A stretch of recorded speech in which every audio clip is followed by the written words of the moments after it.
সবাইকে স্বাগত জানিয়ে শুরু করছি আমাদের আজকের ক্লাসটি। স্ক্রিনে আপনারা দেখতে পাচ্ছেন বিমান বাংলাদেশ এয়ারলাইন্স লিমিটেডের একটা পরীক্ষার প্রশ্ন রয়েছে, যে পরীক্ষাটা অনুষ্ঠিত হয়েছে 4/10/2024-এ।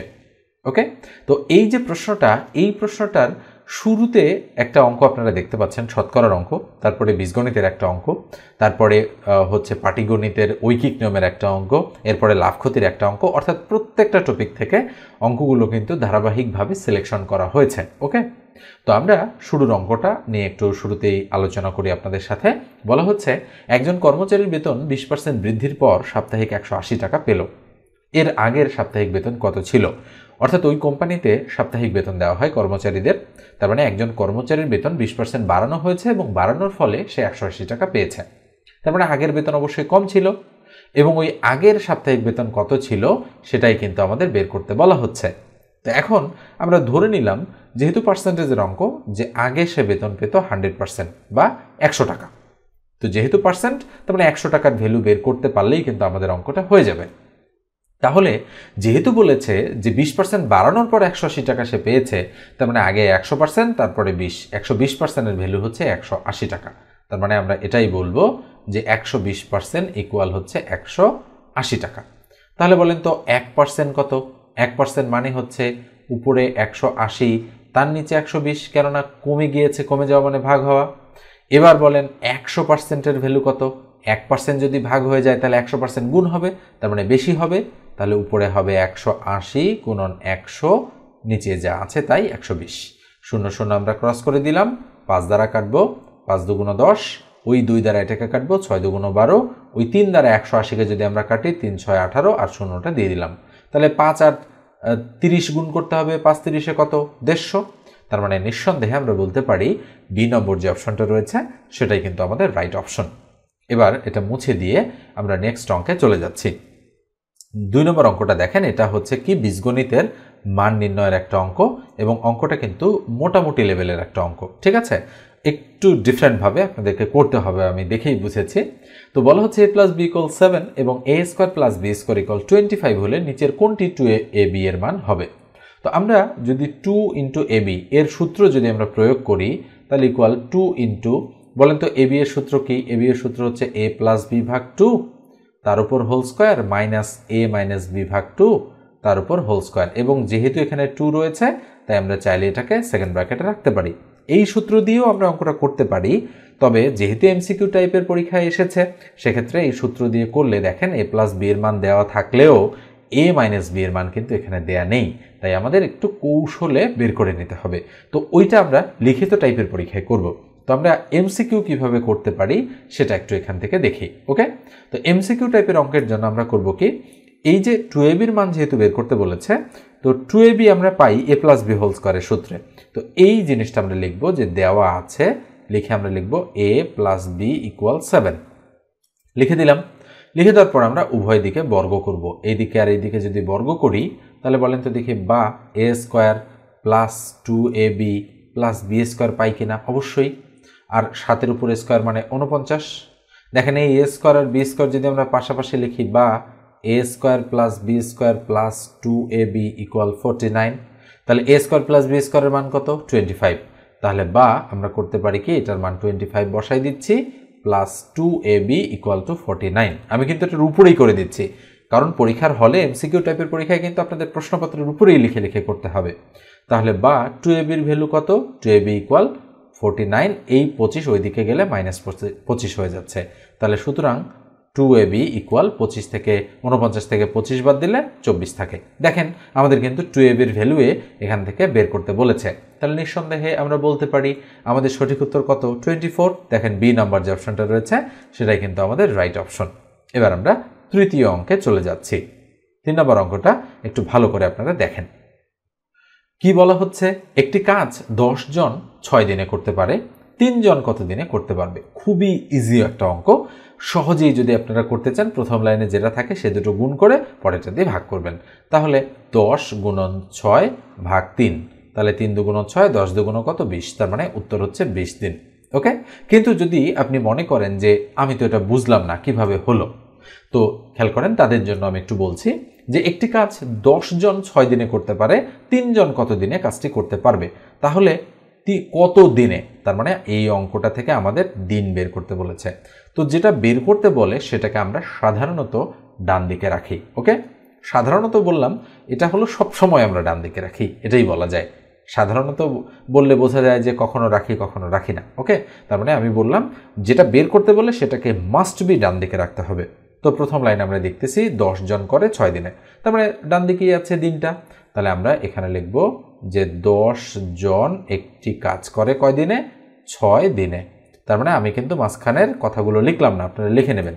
তাহলে 10 জনের জায়গায় যদি আমি একজনকে কাজে লাগাই, একজন ওই কাজটা করতে পারবে কম দিনে নাকি বেশি দিনে?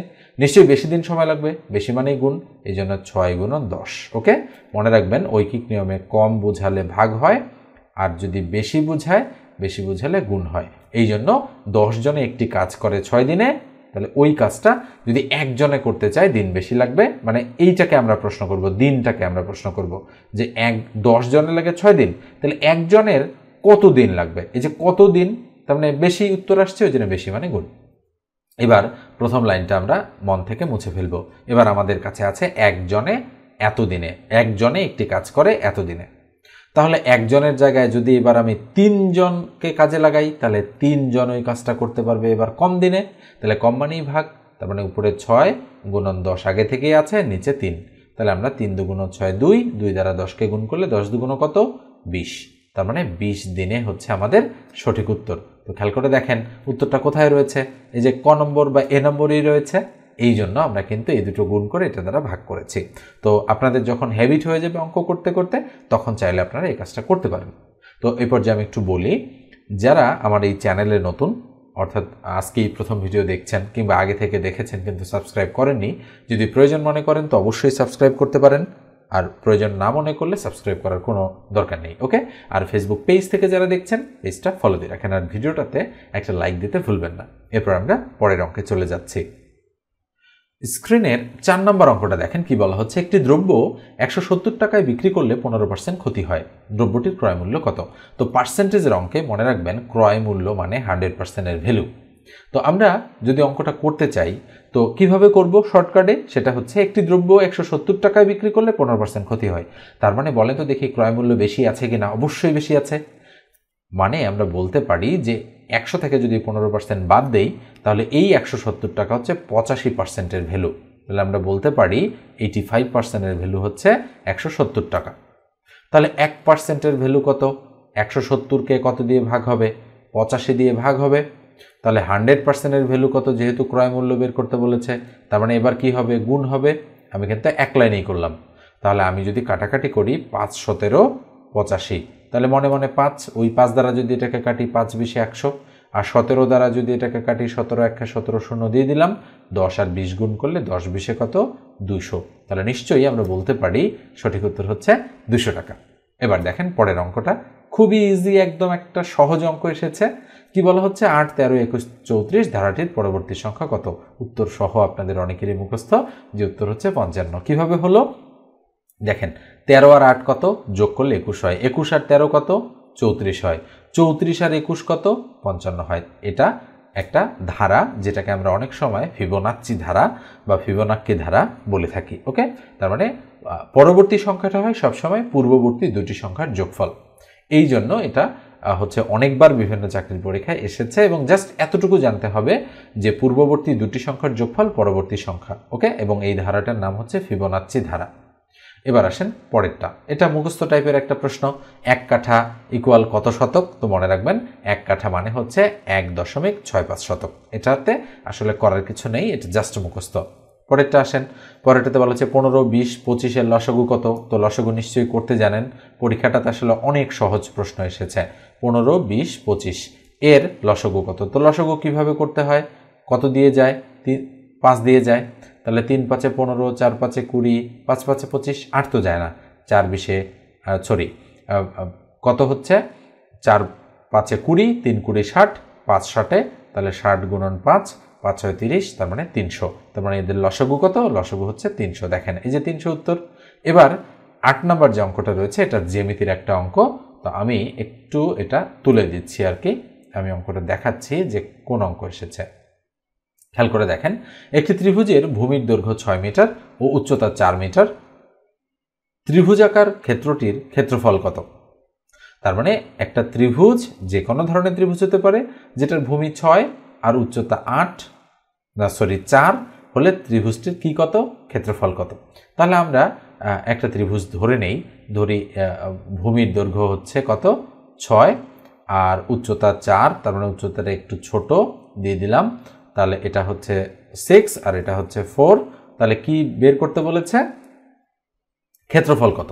তো এটা যদি একটা ত্রিভুজ হয় তাহলে এর ক্ষেত্রফল কি, আমরা বলতে পারি ত্রিভুজের ক্ষেত্রফল, এটা কোন ধরনের ত্রিভুজ যেহেতু দেওয়া নেই তাহলে আমরা বলতে পারি হাফ গুণন হচ্ছে ভূমি গুণন উচ্চতা। দেখেন ভূমি 6 আর উচ্চতা হচ্ছে 4, তাহলে হাফ গুণন ভূমি গুণন উচ্চতা। তাহলে যদি আমরা কাটাকাটি করি 3 দুগুণ 6, তাহলে 3 4 কত, 3 4 12 আসতেছে আমাদের কিন্তু, ঠিক আছে। তো খেয়াল করে দেখেন 12 আছে কিনা, রাইট 12 আছে। তার মানে যেটা বোঝা যাবে না যেটা কোন ধরনের ত্রিভুজ, সেক্ষেত্রে আমরা ত্রিভুজের সূত্র কি, হাফ গুণন ভূমি গুণন উচ্চতা, অর্থাৎ বিতে বেজ মানে ভূমি আর এইচতে হাইট মানে উচ্চতা।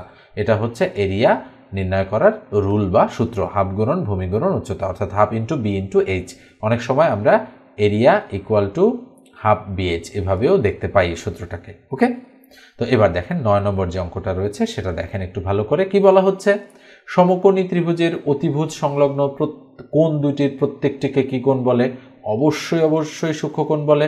এখন যারা বুঝতেছেন না এই বিষয়টা আসলে কি, তাদের জন্য তো আসলে অঙ্কন করে দেখাতে হবে, তাই না?